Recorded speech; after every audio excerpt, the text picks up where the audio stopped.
Hello everyone, મારી ચેનલમાં તમારા બધાનું ખૂબ ખૂબ સ્વાગત છે. ઘણા ટાઈમથી ને હું ટ્રાવેલ વ્લોગ જ લઈને આવતી હતી. તો ટ્રાવેલિંગ તો અમારું ઘણા ટાઈમથી જ સ્ટોપ થઈ ગયું હતું. અમે ઓનલી 3 ડેઝ માટે જ ગયા હતા, પણ એના ઘણા બધા વિડીયો હતા કે હું એક વિડીયોની અંદર તમારા લોકોની યાર બધું તો શેર ના કરી શકું, કારણ કે વિડીયો ખૂબ જ મોટો બની જાય. એટલે હું પાર્ટમાં હું તમારા લોકોની હારે ઘરે આવીને એડિટ કરીને પછી હું શેર કરી રહી છું. તો ભાઈ અને ભાભીને એ લોકો તો સેટરડે જ નીકળી ગયા હતા. મીન્સ એ લોકો તો ઓનલી 7 ડેઝ માટે જ આવ્યા હતા. તો અમે લોકો એમાં તો 3 દિવસ માટે ફરવા ગયા હતા અને બાકીના બસ 2-3 દિવસ અહીંયા શાંતિથી ને ઘરે રહ્યા હતા. તો દેવાંશ અહીંયા રોકાણો છે મમ્મીની હારે. થોડાક દિવસો રહીને અમે લોકો પણ એ લોકોને ડ્રોપ કરવા માટે જશું. તો એ પણ હું તમારા લોકોની હારે જરૂરથી ને શેર કરીશ જ. તો આજથી ને બસ હવે વિચાર્યું કે ચલો ડેઈલી વિડીયો ચાલુ કરી દઈએ. હવે જેમ પહેલાં હું કરતી, તમને લોકોને મારી રેસીપી સારી લાગતી હોય છે અને તમે લોકો મારી રેસીપીને પણ ખૂબ જ મિસ કરો છો, કારણ કે મને ઘણાની કમેન્ટ આવતી હોય છે કે કંઈક નવી રેસીપી લઈને આવો. તો યા ધીરે ધીરે આવતી જશે. તો આ વિડીયોમાં મારા મીન્સ પાછળના દિવસો થોડા ઘણા કેવા ગયા હતા એ હું તમારા લોકોને યાર નાની નાની ક્લિપ મેં લીધી હતી, એ હું શેર કરીશ. અને મમ્મીએ બનાવ્યું છે ગોળ કેરીનું અથાણું, તો એના માટે તો ખૂબ જ ડિમાન્ડ આવી હતી રેસીપી માટે. તો એ રેસીપી પણ હું આ વિડીયોની અંદર જ શેર કરી દઈશ. એની પણ મેં ક્લિપ લઈને રાખી છે. અને મમ્મીનો બર્થડે પણ હતો, તો એ પણ અમે લોકોએ સેલિબ્રેટ કેવી રીતના કર્યું એ પણ હું તમારા લોકોની હારે એ જ ક્લિપને હું આની અંદર એડ કરી દઈશ. તો આ વિડીયો બસ આવો રહેશે. ને અત્યારે હું બનાવી રહી છું પાસ્તા. તો પાસ્તાનો પણ હું તમારા લોકોની હારે હમણાં મીન્સ ઉપર છેલ્લી તમને રેસીપી આપી દઈશ. ડિટેલ રેસીપી જોજો જો તમે લોકો મને કમેન્ટ કરજો, કારણ કે હું હંમેશા પાસ્તા ઇન્સ્ટન્ટ પોટની અંદર બનાવતી હોઉં છું. તો આઈ ડોન્ટ નો તમે લોકો ત્યાં ઇન્સ્ટન્ટ પોટ યુઝ કરો છો કે નહીં, પણ બાકી છૂટા પણ પાસ્તા બનાવું છું, કારણ કે મમ્મીના વિધાઉટ ઓનિયન ગાર્લિક હોય છે, એટલે છૂટા પણ હું પાસ્તા બનાવતી હોઉં છું. તમારી ડિટેલ રેસીપી જોતી હોય તો જરૂર તમે લોકો મને કમેન્ટ કરી શકો છો. અને તમને લોકોને મારો વિડીયો થોડો પણ ગમે તો please do like, share and subscribe to my channel. અને ઇન્સ્ટાગ્રામમાં ફોલો કરવાનું બિલકુલ પણ ના ભૂલતા. ચલો હું લાગુ હવે કામે, કારણ કે બધા અત્યારે બહાર રમે છે. હું એકલી જ ઘરની અંદર છું, એટલે આટલી શાંતિ છે.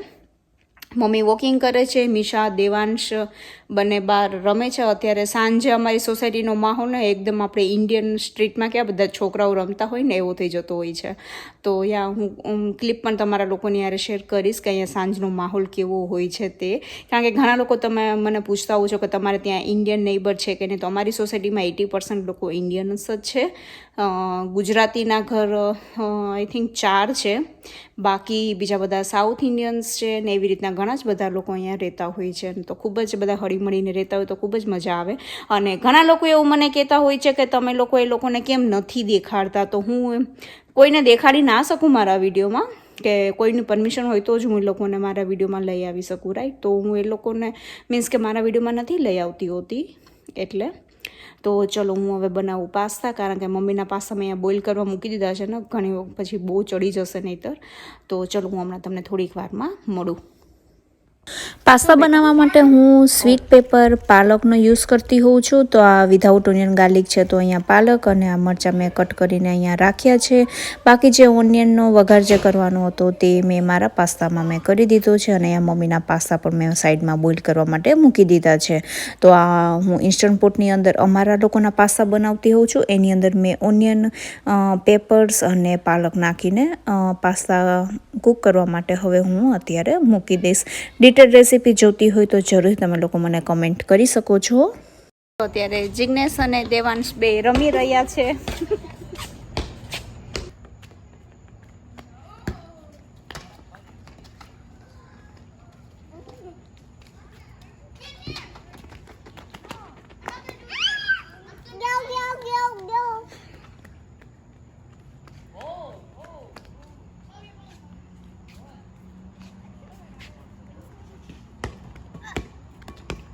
મારી સોસાયટીમાં ને સાંજે કંઈક આવો જ માહોલ રહેતો હોય છે.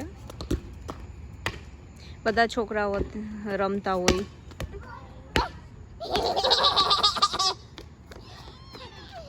મિશા શું કરે છે?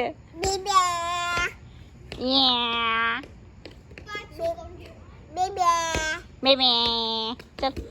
ઓ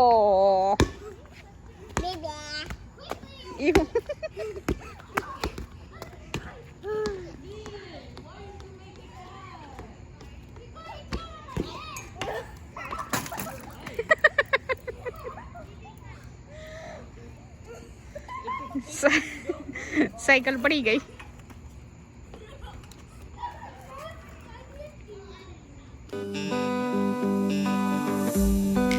We keep on telling lies. That is how we stay alive. So you know that I don't mind about what is wrong and what is right. We keep moving. તો આજે 21 તારીખ છે ને 21 તારીખે મમ્મીનો બર્થડે હોય છે, તો અમે લોકો બધા રેડી થઈ ગયા છીએ અને અહીંયા થઈ રહ્યું છે બર્થડે સેલિબ્રેશન. તો છોકરાઓ સેટ છે. મીશુ, કોનો બર્થડે છે? શપક. અચ્છા, મીશા પગ કાઢે છે. કોનો બર્થડે છે? કોનો બર્થડે છે? કોનો છે? કઈ નથી બોલતી જો તો. આવી ગયા ને. Happy birthday mummy. Thank you so much. Happy birthday to you. Happy birthday to you. Happy birthday dear નાની. Happy birthday to you. ચલો નાની ને હેન્ડ પકડો. મારો હાથ પકડ.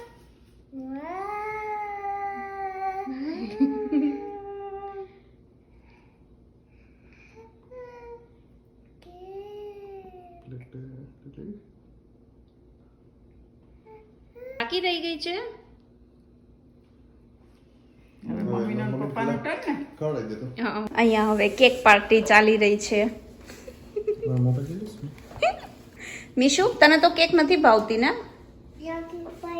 ભાવે છે. દેવાંશને કેક ભાવે છે? મને તો ભાવે જ છે. ઓકે. દેવાંશને તો રોટલી જ ના ભાવે. મને ઓ મમ્મી લેવા ગઈ છે સ્પૂન. તો અમે લોકો અત્યારે જઈ રહ્યા છીએ બધા મંદિરે અને પાછળ છે આખી પલટન. હાય. મીશુ હાય કરો બેટા. હાય. અને અહીંયા જીજુ સ્ટાર ડ્રાઈવ કરે છે. આટલી પંચર એટલે શું થાય? પલટન એટલે કોણ? પલટન એટલે શું થાય? આપણે 3 મેમ્બર પાસે બેઠા છીએ ને. હમ. નવો ગોળ છે એટલે. હા, એને નહીં ખબર પડે પલટન એટલે શું. પલટન નું ઇંગ્લિશ જિગ્નેશ. પલટન નું કોઈને ઇંગ્લિશ ખબર હોય તો જરૂરથી કહેજો. ટીમ તો ના થાય મમ્મી. અરે મને યાદ આવ્યું. મેમ્બર છે ન થાય. પલટન એ આખો અલગ જ વર્ડ છે. પછી તને ખબર છે પણ મને નથી ખબર, એટલું બધાને પૂછું છું. મને ખબર હોય તો હું કહી જ દેત ને. અત્યારે આપણે બધા છીએ ઘરના મેમ્બર જ, પણ હું જે પલટન વર્ડ જે યુઝ કર્યો ને બેટા, એ અલગ રીતના છે, એટલે એનું ઇંગ્લિશ આપણે જાણવાનું છે. બરાબર ને જિગ્નેશ? આપણને નથી ખબર. ઘણા એવા ગુજરાતીમાં વર્ડ હોય છે કે આપણને એનું ઇંગ્લિશ થાય જ નહીં કોઈ દિવસ. ચલો, તો અત્યારે અમે જઈ રહ્યા છીએ હનુમાનજીના મંદિરે અને હવે હું તમને મળીશ ત્યાં.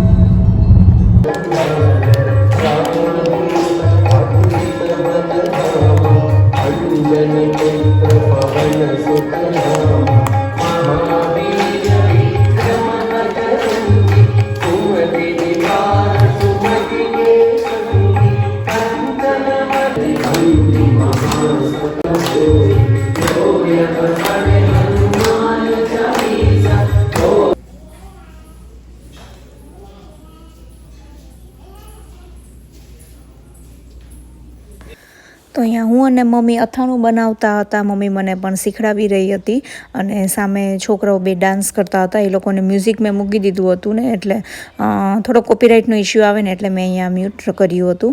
તો ચલો હવે અથાણાની રેસીપી આપણે શીખી લઈએ. તો એના માટે મેં અહીંયા તેલ ગરમ કરવા માટે મૂકી દીધું છે અને અહીંયા હું કાચી કેરીનો યુઝ કરીશ. તો કાચી કેરી અહીંયા યુએસએમાં તમને ગમે ત્યારે આરામથી મળી જતી હોય છે. તો એને પ્રોપર સરસ ધોઈને આપણે ક્લીન કરી લઈશું અને પછી એની છાલ ઉતારીશું. તો બસ હવે હું એની છાલ ઉતારીશ. તો અહીંયા હું કાચી કેરી 1 કિલો અરાઉન્ડ લઈ રહી છું. તો અહીંયા છાલ ઉતારાઈ ગઈ. હવે એના મીડિયમ સાઇઝના આપણે પીસ કરીને રેડી કરીશું. તમારા ઘરમાં ગોળ કેરીનું અથાણું ખવાય છે કે નહીં, જરૂરથી તમે લોકો મને કમેન્ટ કરજો. અને અહીંયા જોઈ શકો છો તમે, બંને છોકરાઓ તોફાન કરી રહ્યા છે. બધા જ કુશન્સ નીચે આવી ગયા છે. સોફા ઉપર તો એક કુશન રહેવા જ નથી દેતા એ લોકો. તો એ લોકોની મસ્તીને પણ હું હારોહાર કરતી જાઉં છું, કારણ કે પછી એ લોકો જ્યારે નહીં હોય ને ત્યારે આવા બધા વિડીયો દેખાડીએ ને ત્યારે એ લોકોને પણ ખૂબ જ મજા આવે. તો ત્યાં મીન્સ કે મીશા અને દેવાંશ પછી મોટા થઈને આપણે આવા બધા એના વિડીયો દેખાડતા જઈએ તો છોકરાઓને ખૂબ જ મજા આવે નાનપણના વિડીયો જોઈને. આમાં શું નાખ્યું મમ્મી? હળદર ને મીઠું. ઓકે, હળદર અને મીઠું નાખીને ખાલી એમ મિક્સ કરી નાખ્યું છે, રાઈટ? 2 કલાક રહેવા દેવાનું. અચ્છા, 2 કલાક રાખવાનું.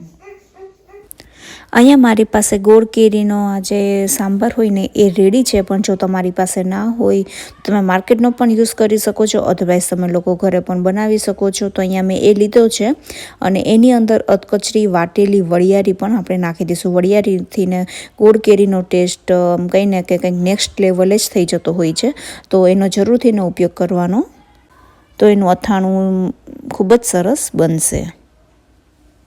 અહીંયા મેં 5 ટેબલ સ્પૂન જેટલી વરિયાળીનો યુઝ કર્યો છે. હવે આ બધી જ વસ્તુને સરસ પ્રોપર રીતના મિક્સ કરી નાખીશું. તમે લોકો વરિયાળીનો યુઝ કરો છો કે નહીં, જરૂરથી મને કમેન્ટ કરજો. અને હજી જો તમે લોકોએ મારી ચેનલને સબસ્ક્રાઈબ ન કરી હોય તો ઝડપથીને સબસ્ક્રાઈબ પણ કરી લેજો અને બેલ આઇકન ઉપર પણ ક્લિક કરી દેજો. તો અહીંયા મેં કોલ્હાપુરી ગોળ લીધો છે. 900 ગ્રામ જેટલો ગોળ છે, કારણ કે મારી કિલો કેરી હતી એની સામે હું આટલા ગોળનો યુઝ કરીશ. તો અહીંયા મેં પ્રોપર રીતના એને ચોપ કરીને લીધો છે. અને ગોળ કેરીના અથાણા માટે હંમેશા કોલ્હાપુરી ગોળનો જ ઉપયોગ કરો, કારણ કે નહીં તો તમે જો ધારો કે આપણે ડબ્બાનો ગોળ યુઝ કરીએ ને તો અથાણું કાળું થઈ જાય. તો એકદમ હવે બધો ગોળને આપણે મિક્સ કરતા જશું અને સરસ રીતના બધી વસ્તુને પણ આપણે મિક્સ કરીશું પ્રોપર. તો અહીંયા જે આપણે કાચી કેરીના પીસ જે હળદર મીઠું નાખીને રેડી કર્યા હતા ને એને હવે કિચન નેપકિનની ઉપર આપણે સરખી રીતના સ્પ્રેડ કરી દઈશું કે જેથી થોડાક ડ્રાય તે થઈ જાય. તો હું અત્યારે કેરીના પીસને રાખીશ ને તો મીન્સ નેક્સ્ટ ડે હું આનો યુઝ કરીશ અથાણાની અંદર નાખવામાં. છે ને ખજૂરને આમ ભરી દેવાની. અચ્છા, ઓકે, મસાલાથી મસાલા અંદર ભરી દેવાનો એટલે એ વધારે ટેસ્ટી લાગે. અંદર આમ સરસ ભરી દો એટલે મસાલો ચડી જાય સરસ.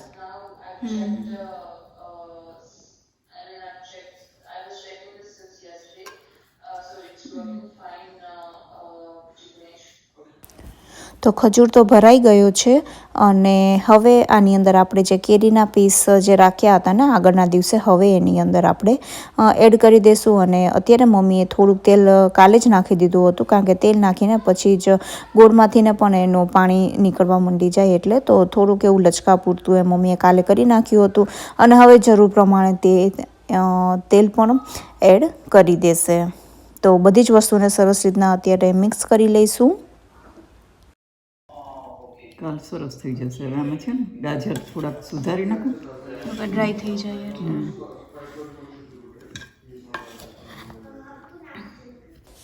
તો અત્યારે ખજૂરને પણ આની અંદર એડ કરી દીધો અને હવે બધી વસ્તુને એકદમ પ્રોપર રીતના મિક્સ કરશું. અને આની અંદર જ એને 1 દિવસ માટે આપણે રાખી દઈશું, જેથી બધું સરસ મજાનું તેલ છૂટું પડવા માંડી જાય. તમને અત્યારે આની આટલી ક્વોન્ટિટી લાગે છે, પણ જ્યારે રેડી થશે ને એટલે અથાણું પણ ઓછું થઈ જશે. તો યા તમને ચલો દેખાડી દઉં અથાણું હવે કેવું લાગી રહ્યું છે. અત્યારે જોઈ શકો છો તમે, તેલ પણ એકદમ સરસ બધું ઉપર આવી ગયું. અને આજે મેં 2 દિવસ રહીને તમને આ શૂટિંગ લીધું છે. મેં 2 દિવસ એને આ લોયાની અંદર જ રાખ્યું હતું. સરસ મજાનું અથાણું રેડી થઈ ગયું છે. સોયા રેડી થઈ જાય ને એટલે એને આપણે સરસ રીતના એરટાઈટ કાચની બોટલની અંદર પેક કરી દેવાનું કે જેથી આખું વરસ અથાણું એકદમ સરસ મજાનું રહે. તો અહીંયા કાચની બોટલ અને રનિંગમાં ખાવા માટે એને એક કન્ટેનરની અંદર પણ મેં અલગ રાખી દીધું છે. આઈ રિયલી હોપ કે તમને લોકોને મારો આજનો વિડીયો સારો લાગ્યો હશે. ખાસ કરીને મમ્મીની ગોળ કેરીની રેસીપી પણ ખૂબ જ ગમી હશે. જો થોડી પણ ગમી હોય તો કમેન્ટ કરવાનું બિલકુલ પણ ના ભૂલતા અને શેર તો જરૂરથી ને કરજો તમે લોકો. ચલો હું જ આવીશ એક આવા નવા સરસ મજાના વિડીયોની હારે. ત્યાં સુધી bye bye and take care.